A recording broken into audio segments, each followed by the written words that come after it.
In 2014, when Narendra Modi became the Prime Minister of India, shortly after him assuming office, my father was dismissed from duty under the frivolous ground of unauthorized absence. As the BJP and Narendra Modi kept growing in power, their vindictive victimization kept on growing as well. My father is the sole surviving witness to the state's complicity in the 2002 riots. My father is the only man who can link Narendra Modi to the 2002 riots.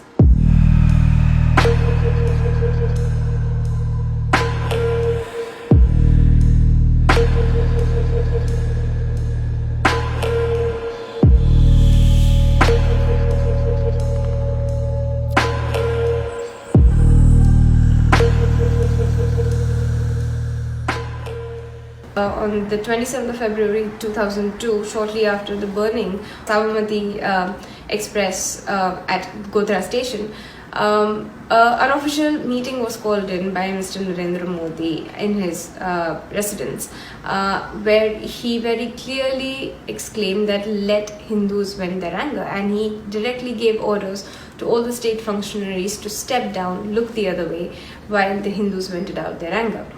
My father was present at that meeting. Shortly after the 2002 riots, Narendra Modi went out on a victory march, going to different ghettos where the violence broke out in bigger magnitudes, and gave inflammatory speeches further stoking communal tension.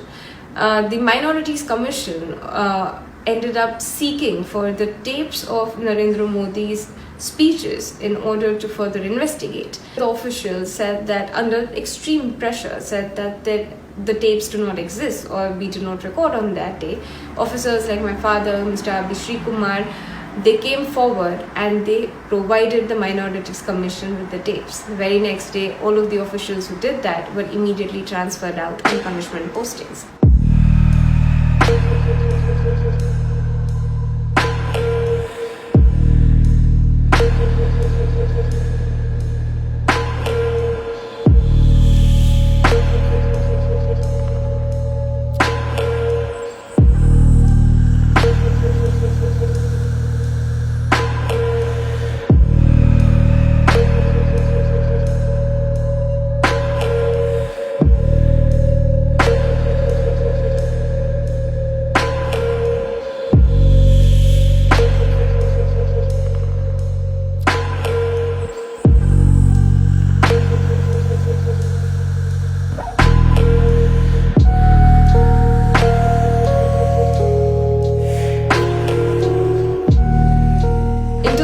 When my father was appointed as the superintendent of police of Sabarmati Central Jail, the man who was accused of having assassinated Mr. Haren Pandya, Asghar Ali, was also imprisoned in that very jail, and he had come forward and confessed to my father, saying that there was a third man named Tulsiram Prajapati who had actually carried out the assassination.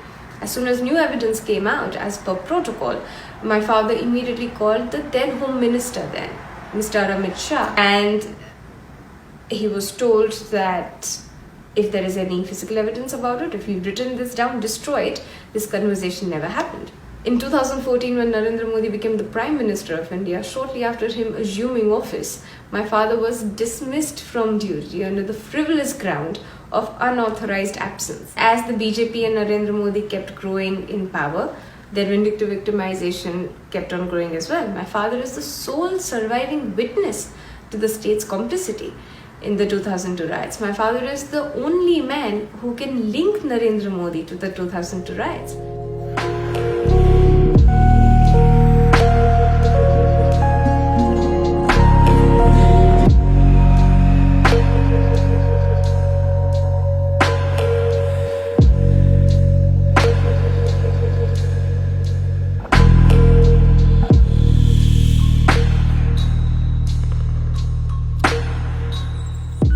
Fight to the finish, which we will fight. We are trying to fight this within the legal norms of our Indian system.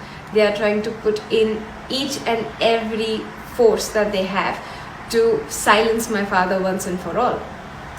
And I hope and I believe that their justice will be delivered, that in the end, truth will triumph over evil. Because my father has, for all of these years, relentlessly been the voice of all of the victims of the 2002 riots, he has defended at great personal and professional cost all of these people who could not stand up for themselves.